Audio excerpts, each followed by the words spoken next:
ये दुनिया सिद्धांतों पे चलती है। आज हम हजारों मील दूर बैठे इंसानों से बात कर सकते हैं, उन्हें देख सकते हैं। कुछ घंटों में हम एक देश से दूसरे देश जा सकते हैं। कोई भी इंफॉर्मेशन हमको चंद पलों में मिल सकती है। किसी भी बीमारी का इलाज आसानी से करवा सकते हैं। जमीन पर रहकर ही हजारों लाखों प्रकाश वर्ष दूर ग्रह तारों के बारे में जान सकते हैं। ये सब विज्ञान और वैज्ञानिकों के सिद्धांतों के बदौलत ही मुमकिन हो सका है।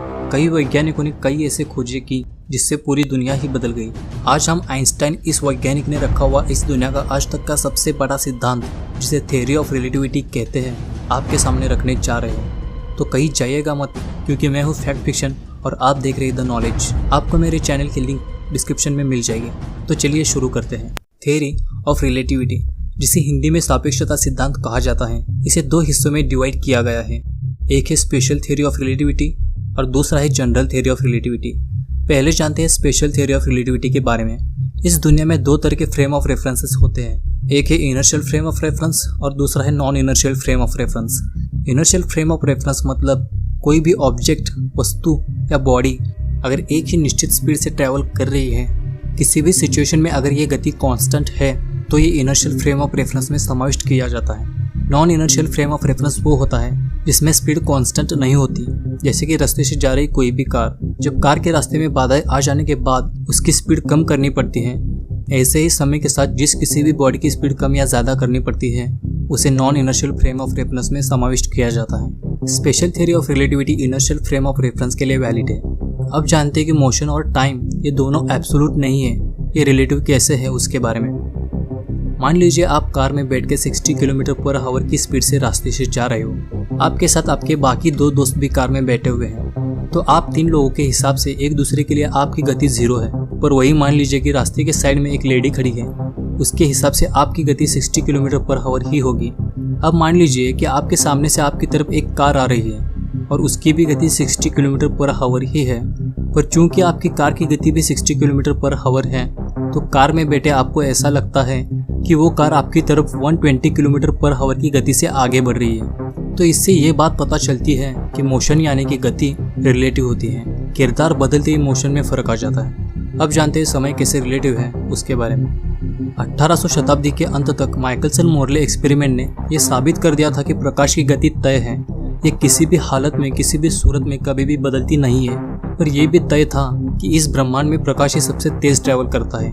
कोई भी बॉडी तथा वस्तु प्रकाश की गति से तेज हो ही नहीं सकती। पर यह बात सच है तो मान लेते हैं एक यान ब्रह्मांड में प्रकाश की गति से तेज चल रहा है, तो उसी समय उस यान के आगे लाइट लगी हुई है। तो इस हालत में इस यान की गति और उस लाइट की गति को मिलाकर हिसाब लगा लें तो ये गति प्रकाश की गति से दोगुना हो जाएगी। तो ये इक्वेशन टूटे ना, तो इसीलिए उस यान में बैठे लोगों के लिए समय धीमा बहने लगता है। मतलब उस यान का 1 साल पृथ्वी के हजारों साल हो सकते हैं, ऐसा आइंस्टाइन ने बताया। और इसी से यह साबित किया कि समय एब्सोल्यूट नहीं है, तो वो रिलेटिव है। General theory of relativity. Einstein अपनी दी हुई स्पेशल थ्योरी ऑफ रिलेटिविटी से पूरी तरह से संतुष्ट नहीं थे, इसलिए उन्होंने जनरल थ्योरी ऑफ रिलेटिविटी की नींव रखी। वो जानना चाहते थे कि ग्रेविटी का समय पे क्या असर होता है। उन्होंने एक एक्सपेरिमेंट के तहत ये प्रूव कर दिया था कि ग्रेविटी यानी कि एक्सीलरेशन ही होती है। अब न्यूटन ने कहा था कि कोई भी चीज़ ज़मीन के करीब आती है तो वो ग्रेविटी की वजह से खींची चली जाती है। इसी वजह से न्यूटन का मानना था कि पृथ्वी सूर्य के चक्कर ग्रेविटी की वजह से ही लगाती है, क्योंकि एक ग्रेविटेशनल बॉडी दूसरी ग्रेविटेशनल बॉडी पे असर डालती है तथा उसे अपनी ओर खींचती है। पर आइंस्टाइन ने जनरल थ्योरी ऑफ रिलेटिविटी के तहत न्यूटन को गलत साबित करते हुए कहा कि पृथ्वी सूरज के चक्कर ग्रेविटी की वजह से नहीं, बल्कि ग्रेविटी की वजह से स्पेस टाइम में आए हुए कर्व यानी कि बेंड की वजह से लगाती है, और इसी वजह से बाकी ग्रह भी सूरज के चक्कर लगाते हैं। आइंस्टाइन ने पहली बार स्पेस टाइम की थ्योरी की नींव रखी, जिसके तहत उन्होंने कहा ग्रेविटी समय पर असर डालती है, मतलब जिस भी वस्तु की ग्रेविटी होगी उसके लिए समय धीमा चलेगा और स्पेस में समय फास्ट चलेगा।